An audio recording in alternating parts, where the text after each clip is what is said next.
Okay, so this is the second part of our piecewise lesson. Remember, piecewise means that we're talking about graphs that are coming in different pieces.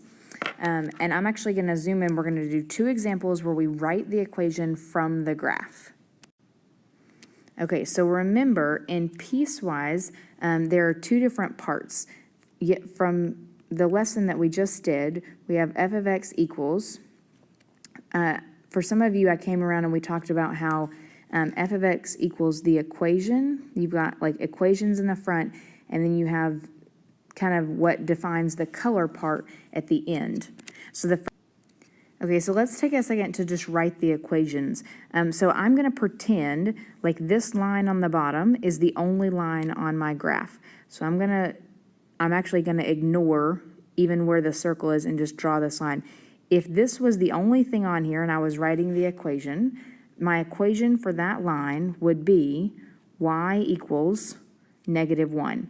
Remember, the f of x is already there, so I don't have to write y equals, so I'm just going to say -1. Okay.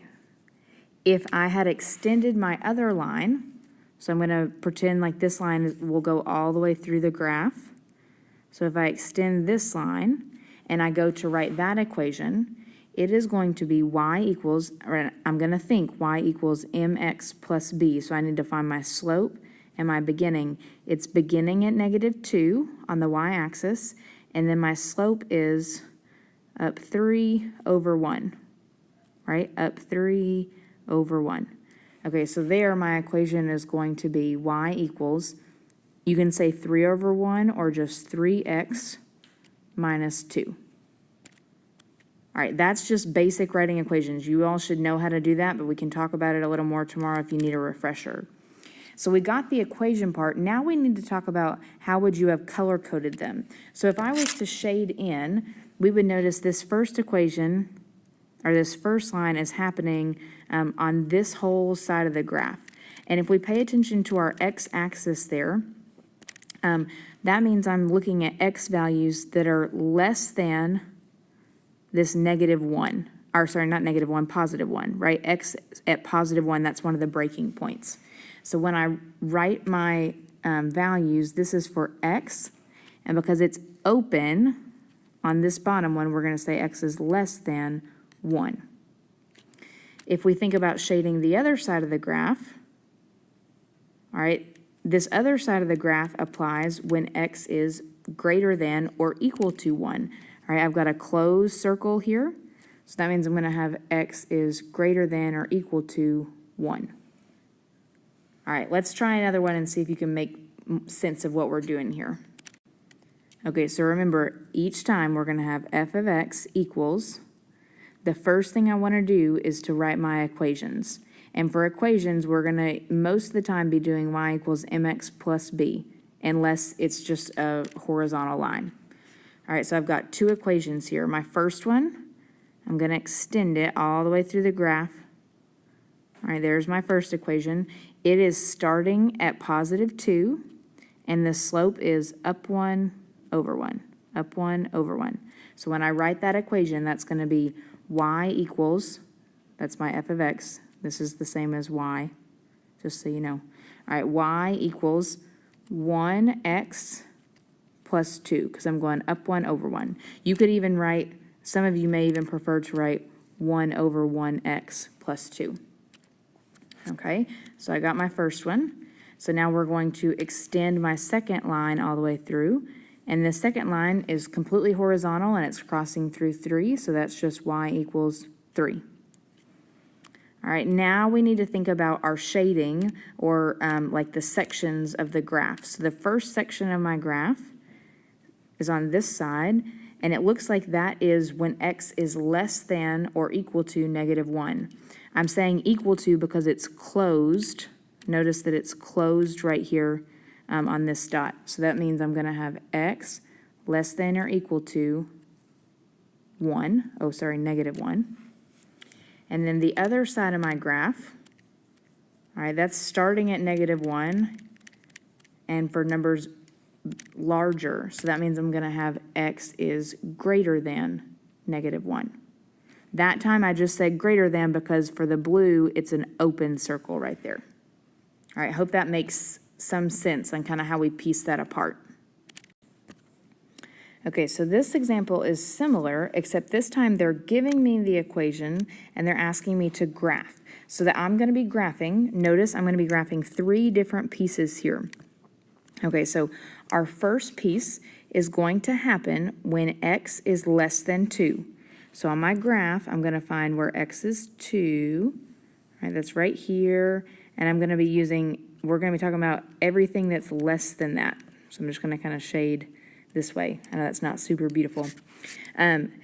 If I read then, my equation for this section is going to be y or f of x, so I'm going to say y just because it's easier to graph, equals x. Now we want to think about that as y equals mx plus b, so that's really like 1 over 1x plus 0.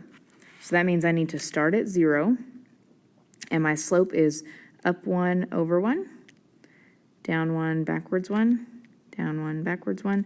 Now, this is less than 2, which means I'm going to have an open circle here.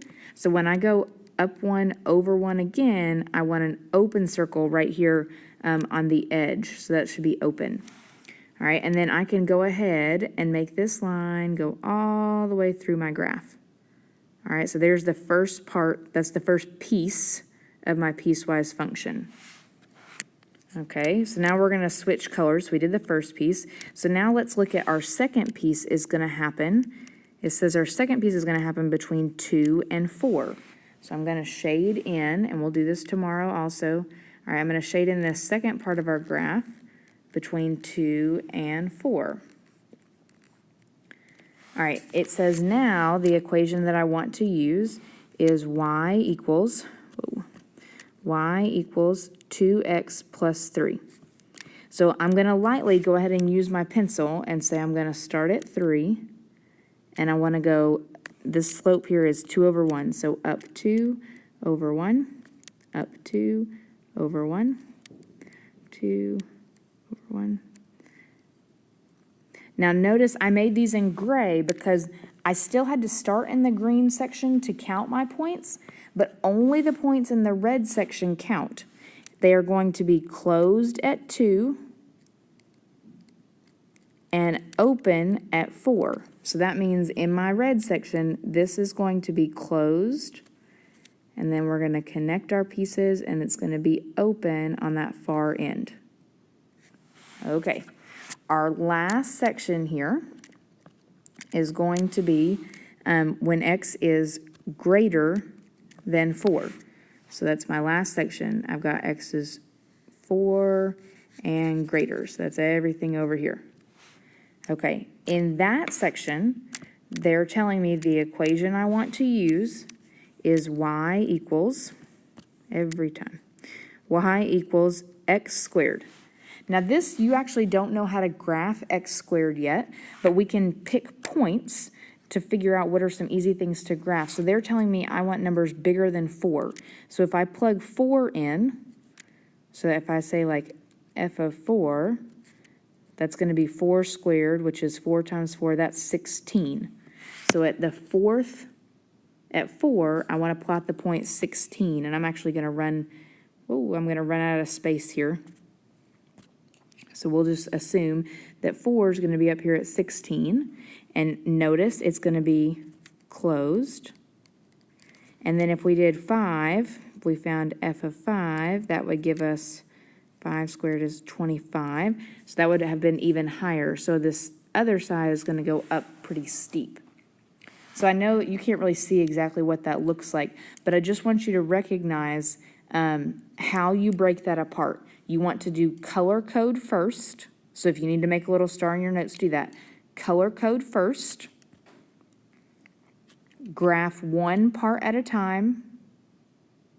And then choose if it's supposed to be open or closed when you're jumping from one piece to the next.